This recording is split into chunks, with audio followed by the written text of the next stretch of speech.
Ladies and gentlemen, boys and girls, here we go with another crazy install. This is a Canycom track dump machine, if you want to call it that. Anyhow, it's basically a little track machine. It has a gasoline Briggs and Stratton in it or something like that. Anyhow, it does have a key switch, does have an hour meter, so it's a pretty neat little machine. I guess for being able to go dump stuff wherever you need to dump. Anyhow, you can see where we mounted the device up here. It's mounted right on top. It's going to get a good shot of everything. The whole cab is metal. That's why we're not going anywhere. There's hydraulics and some other stuff in here. So what we did was, of course, we have a key switch. We metered everything out. We ran our cable down here. We self-tapped the ground, which will be just fine. We'll be doing a little more zip tie work here. We're going to connect that stuff. Power, ignition, and start on the key switch. Of course, we went to power and ignition.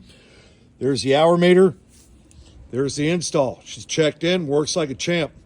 Somebody commented about being able to hide these devices. Here's the deal.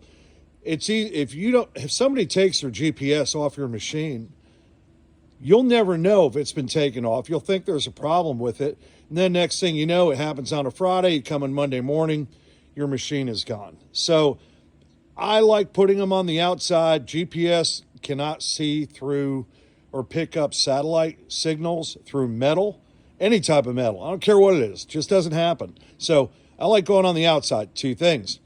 Number one, it's gonna work like a champ. Number two, if somebody sees it's missing, supervisor, equipment owner sees it's missing, they can do something about it right away. And there you go. So that's it, Canycom dump install. Enjoy.